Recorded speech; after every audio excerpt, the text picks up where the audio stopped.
4 to 6 എന്ന് പറയുന്ന ഒരു റേഞ്ചിൽ ഭയങ്കര ചെറുതുമല്ല ഭയങ്കര വലുതുമല്ല എന്നുള്ളൊരു മിഡ് റേഞ്ചാണ് വരുന്നത്. അപ്പോൾ 4ഉം 4.5 ഇങ്ങനെ ഇരിക്കും ഈ ഒരു ഹുക്കിൻ്റെ. ഇതുപോലെയാണ് നിങ്ങൾക്ക് വേണ്ടെങ്കിൽ യു ക്യാൻ ഗോ അഹെഡ്. കുറച്ചും കൂടി ടൈറ്ററായിട്ടുള്ള ക്രോഷേയിങ്ങിന് ഇത് ഹെൽപ്ഫുള്ളാണ് എപ്പോഴും. ഞാൻ റെക്കമെൻഡ് ചെയ്യുന്നൊരു സൈസ് എന്ന് പറഞ്ഞാൽ ഈ ഒരു റേഞ്ചിൽ നിങ്ങൾക്ക് ഏത് ഹുക്ക് സൈസും വാങ്ങിക്കാം.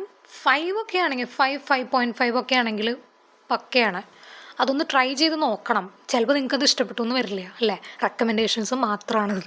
ഗ്രിപ്പില്ലാത്ത ഹുക്ക് വെച്ച് നിങ്ങൾക്ക് ക്രോഷേ ചെയ്യാം. ഓഫ് കോഴ്സ് ഇപ്പോൾ ഈ പ്ലാസ്റ്റിക്കിൻ്റെ ഹുക്സ് ഗ്രിപ്പുള്ളതും വരുന്നുണ്ട് ഇല്ലാത്തതും വരുന്നുണ്ട്.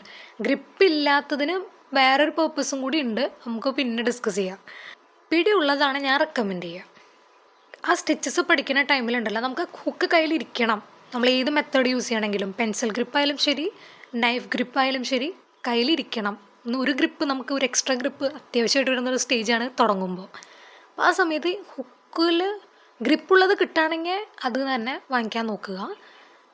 പക്ഷേ നിങ്ങൾക്ക് ചിലപ്പോൾ ഗ്രിപ്പുള്ളത് ഇഷ്ടപ്പെടണമെന്നൊന്നുമില്ല. അത് ഉപയോഗിച്ച് നോക്കുമ്പോഴേ നമുക്കറിയാൻ പറ്റുള്ളൂ ഗ്രിപ്പുള്ളത് വേണോ ഗ്രിപ്പില്ലാത്തത് വേണോ എന്നുള്ളത്. നിങ്ങൾക്ക് പയ്യെ മനസ്സിലാക്കാം. തുടങ്ങുമ്പോൾ ഗ്രിപ്പുള്ളത് വെച്ച് തുടങ്ങി നോക്കൂ എന്നുള്ളതൊരു സജഷനാണ്. ഹുക്കിൻ്റെ കാര്യത്തിൽ വരുമ്പോൾ പ്ലാസ്റ്റിക് അലുമിനിയം ഹുക്കുകൾ റെക്കമെൻഡഡ് ആണ്. 5.5 ഒക്കെ നിങ്ങൾക്ക് യൂസ് ചെയ്യാൻ പറ്റുന്ന ഒരു അത്യാവശ്യം തിരക്കേടില്ലാത്തൊരു ഇതാണ്.